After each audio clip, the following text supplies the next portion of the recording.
Hi, my name is Jay Sugarman, and I want to welcome you to Innovation Showcase. The main purpose of this ongoing series is to inform viewers about exciting innovations and creative individuals across the fields of business, science, technology, education, and the arts. Today, via Zoom, we're fortunate to have as our guest highly acclaimed children's author Lisa Rogers. Lisa's here today to inform us about her latest release entitled Joan Mitchell Paints a Symphony, an extremely engaging picture book that explores the life and creative process of abstract expressionist Joan Mitchell. Beautifully illustrated by Stacy Innerst, the book is a poetic interpretation of Mitchell's artistic journey, especially focused on how she translated her emotions, memories, and imagination into her paintings. In so doing, the book's designed to spark children's interest in art and creativity as they learn about a significant woman artist. Let's start by meeting Lisa and then finding all about Joan Mitchell Paints a Symphony. Welcome, Lisa. So delighted to be able to be here. Thanks so much for having me, Jay. I'm thrilled to be here. And first of all, congratulations to you and Stacy and such an incredible collaboration. Just eager to hear all about it shortly and have you inform viewers. But before we jump right to that, I think it would be of interest if you'd briefly maybe share a little bit about your background and your professional interests. I grew up wanting to be an artist or a writer, something creative. I just didn't know how to do that. I didn't really have any models for that, but I did have books on art, and I had a lot of poetry in my life. I read a lot, and I went to a lot of museums. So that really shaped me, I think, as a person. I was a daydreamer. I was a good student. However, I didn't find a lot of joy in the work that I did at school. I really wanted to do something creative, but I was not brave enough to take an art class until I was a grown-up. Mm. And now painting is a part of my life, and writing has become the focus of my life. Yeah. For those who aren't familiar with Joan Mitchell, before we get to the book, could you share a little bit about her background as maybe a person and an artist, please? Sure. Joan Mitchell was born in 1925. So this year, 2025, marks the centennial of her birth. She grew up in Chicago, in an apartment overlooking Lake Michigan, which definitely informed her creative. She grew up in an apartment overlooking Lake Michigan, which definitely gave her an impetus for seeing beauty. Her mother was an editor of Poetry magazine, and her father was a prominent doctor, but he also painted. And she grew up going to the Art Institute of Chicago, where she saw the art of Vincent van Gogh for the first time. And she fell in love with his art, and that love stayed with her forever. She grew up with poets coming to her home, like Wow. Edna St. Vincent Millay and Robert Frost, William Carlos Williams. Mm. And Wow. she at age 10, she published a poem in Poetry magazine, which is full of visual imagery, and it's so beautiful. And I was able to include it in this book. So I think that is just a lovely way to encourage children to create and see that at age 10, you can publish a poem, you can use your creative talents, and you can develop your creative talents. So poetry remained a really important part of her life and was integral to her work her whole life. What was it about her that attracted you to then go a step further, many steps further, and research and then produce this wonderful volume? Well, I worked with another writer on a nonfiction book that highlighted 20 women artists and one painting for each of them. And my partner, Jean Leibowitz, focused on looking at a painting, and I focused on writing biography because I love biography. And that was really fun for me. So I did lots and lots of research for that book. It's called Discover Her Art, Women Artists and Their Masterpieces, and it was published by Chicago Review Press. But when I was researching Mitchell through scholarly pieces, exhibition catalogs, and the like, I discovered that she had created a group of paintings based on emotions and memories of a valley that she never even visited in France. And this, her dear friend and French composer, Giselle Barreau, told Joan Mitchell about this hidden valley where she would go. It was a place of refuge, a place where she felt safe. And Joan Mitchell then took her own emotions, her own memories, and created this beautiful 21 piece suite, she called it, of gorgeous, gorgeous paintings, monumental paintings. They're enormous. And when I learned that, I just felt something so visceral that I wanted to know more. And that's where how this picture book was born. It's an incredible story and really helpful background information. With that, how did you go about then conceptualizing the book? Well, this book is more like a poem than a typical picture book biography, or maybe the picture book biographies most people read as children. Picture book biographies have really changed, and I'm so happy that they have, because they are more accessible to children. I think they're more inspiring. They're not cradle to grave anymore. And they're not telling, they're showing young readers how people came to be who they are. And that's something I always wondered as a child. I would read biographies, but I never really understood the inspiration that these people had to create what they ended up creating. So for this book, I wanted to tell Mitchell's story through this group of paintings. And that's what I did.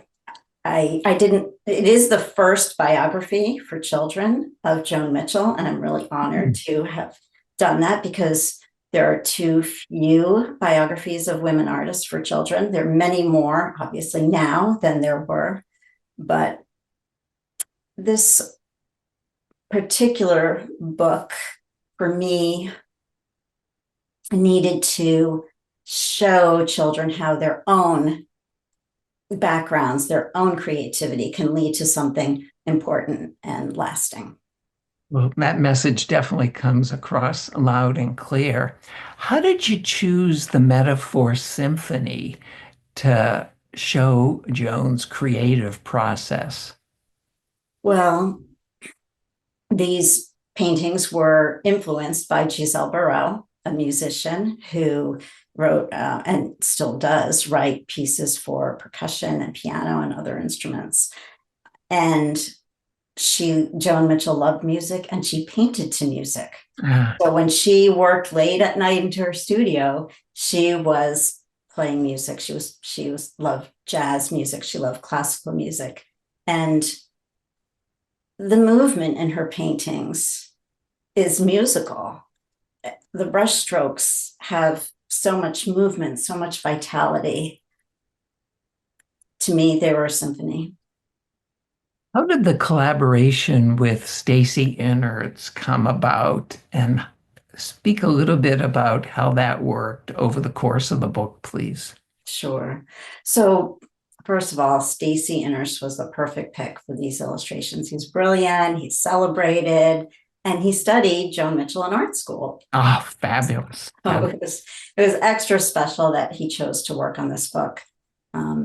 One of my students once told me that it's the art that really makes the book. And of course, because it's a picture book, I completely agree. So my words inspire the illustrator to create what they create, but the artist and the writer usually work separately. So I submit my work to my editor, in this case, the wonderful Carolyn Yoder of Calkins Creek, which is an imprint of Astra books for young readers.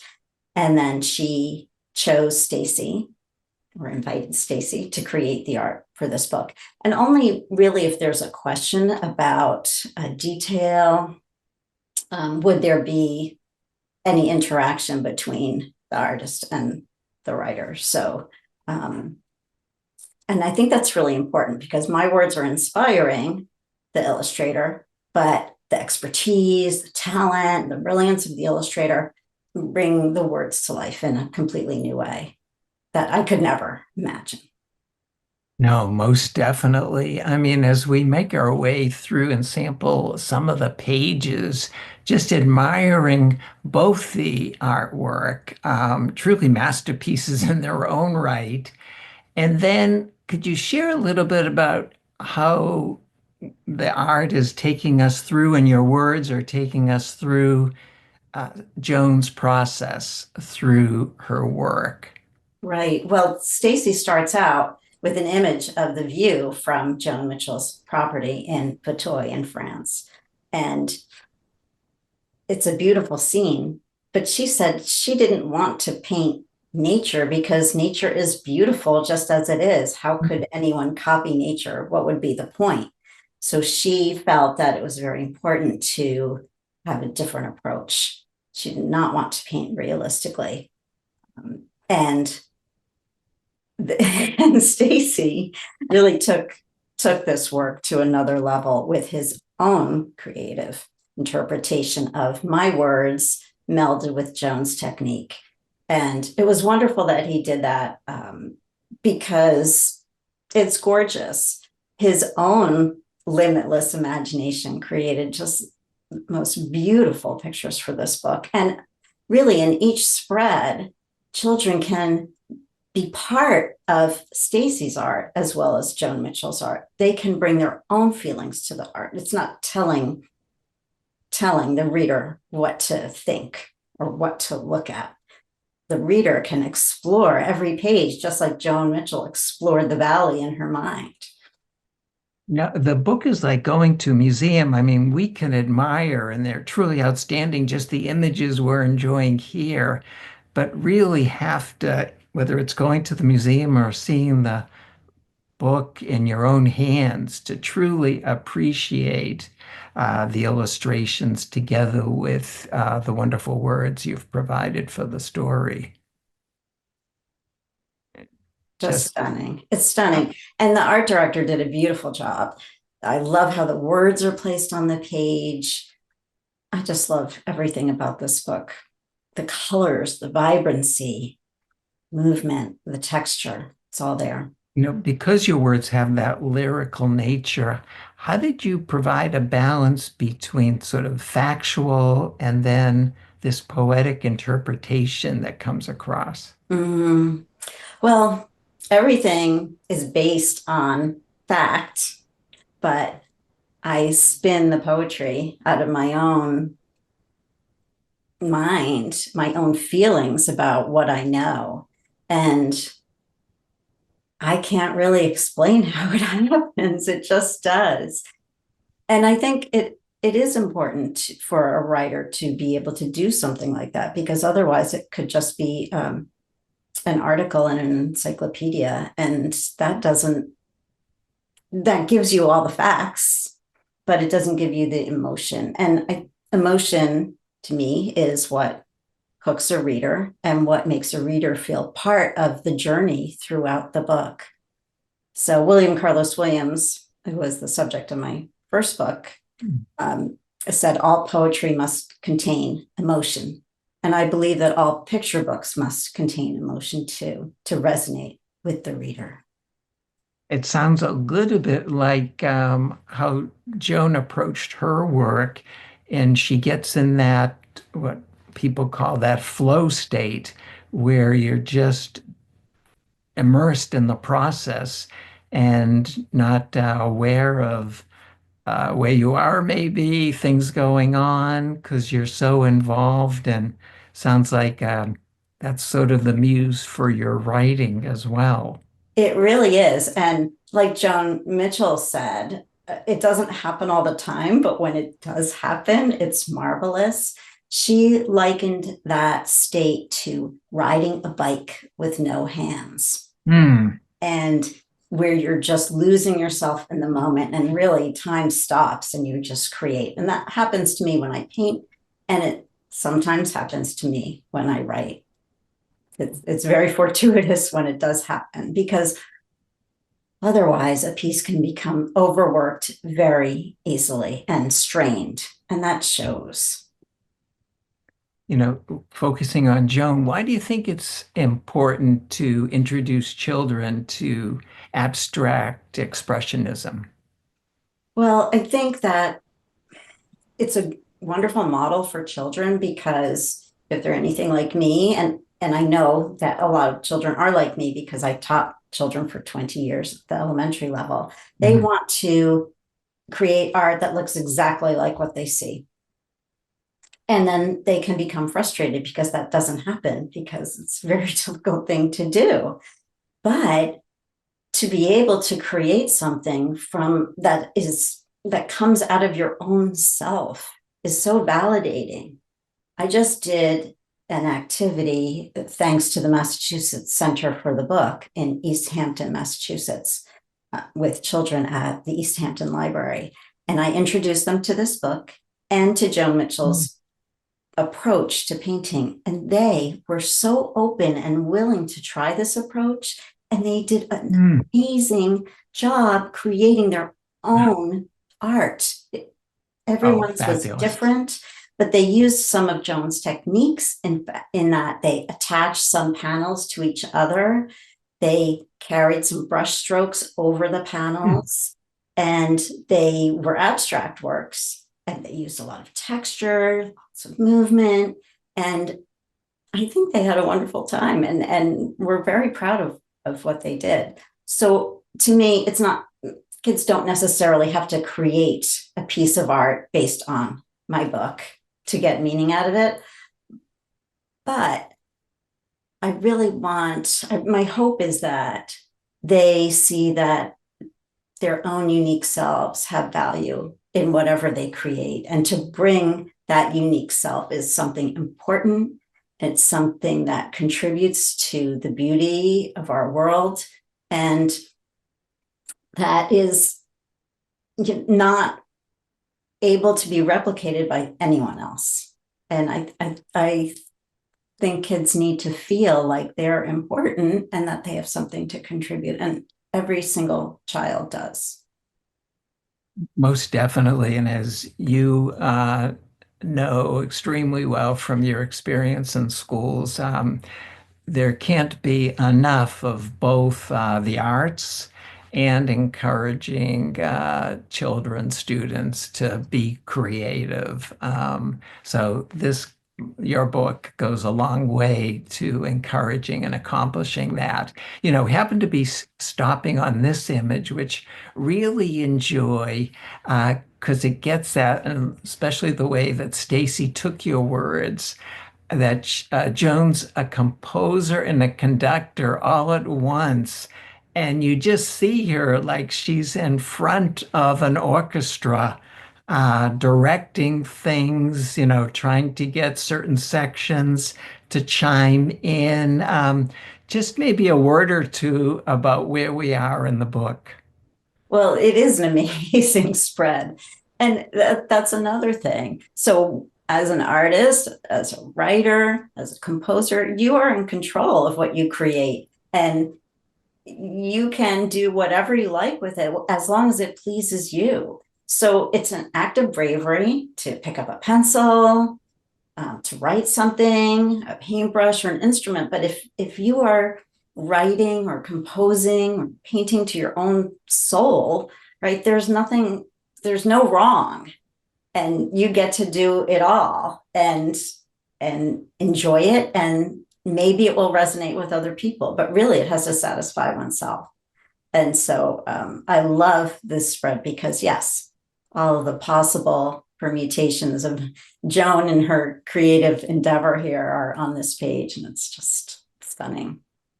You gave a recent experience of working with students. How other ways, perhaps, do you see this book being used in schools or libraries or maybe even museums? Sure. So I would love to see it as an inspiration for poetry activities as well as art activities in classrooms and museum programs.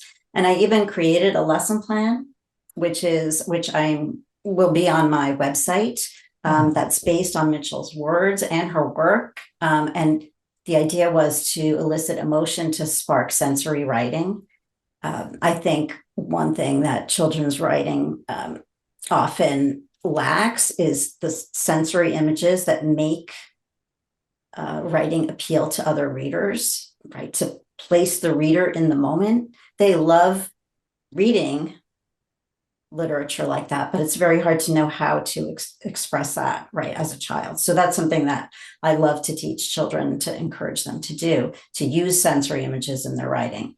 And so this lesson plan that I created can be used for writing, but it can also be used to spark an original piece of music or to create a painting.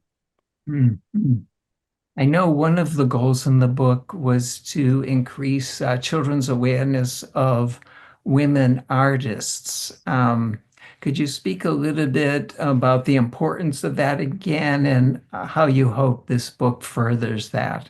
Sure. I mean, increasingly, thank goodness, there are more books being published on women artists, and women artists are being welcomed and celebrated. But still, most people do not know the names of 5 women artists, Yeah. because I recently asked an audience, mostly adults, that, and they knew Georgia O'Keeffe, they knew Frida Kahlo, and that's pretty much it. Mary Cassatt is another one they usually know. But women have been creating art for centuries, and in Discover Her Art, we start with let's see, Rachel Reich. We have people from Lavinia Fontana 400 years ago. These were Mm. professional artists at that time. But of course, men have been writing the books about art and organizing the exhibitions, and that is changing, thank goodness. Most definitely. And I mean, this is one of the incredible ones. Definitely doesn't do it justice because, as you mentioned, each painting is large, to say the least.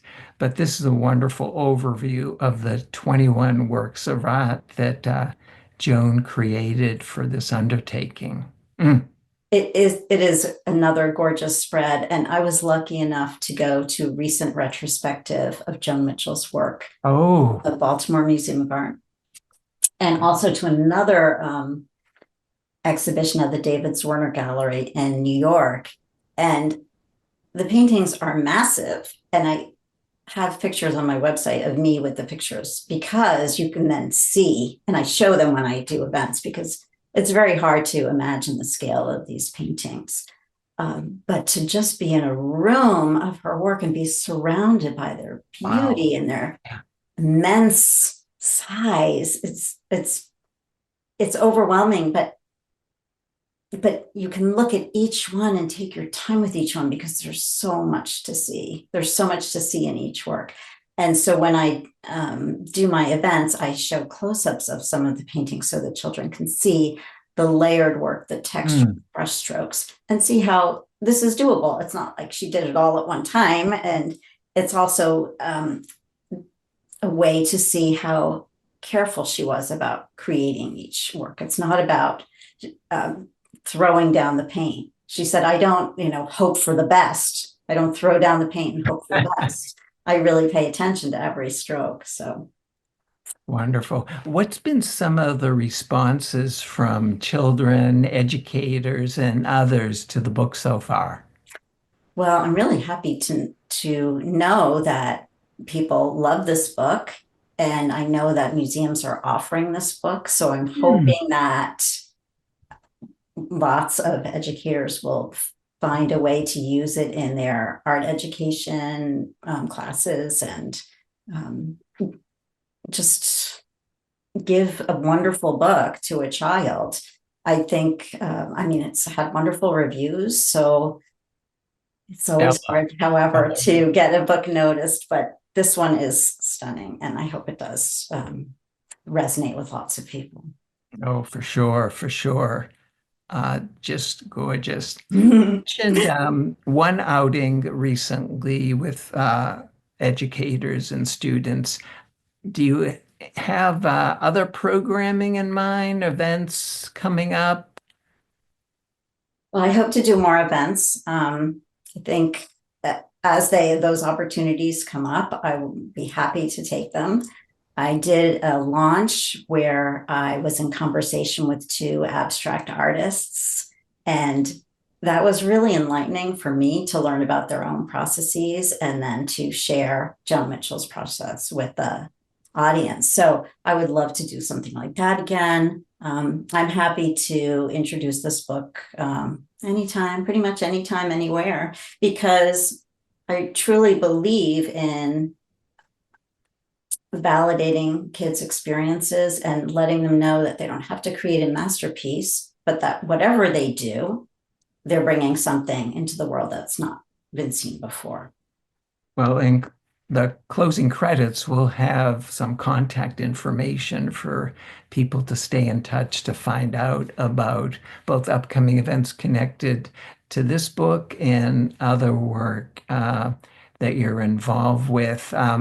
Really like in closing, just the final couple of pages in the book, wonderful compliment to the poetic presentation of the book by giving readers some sort of nuts and bolts background information to then appreciate the book even more.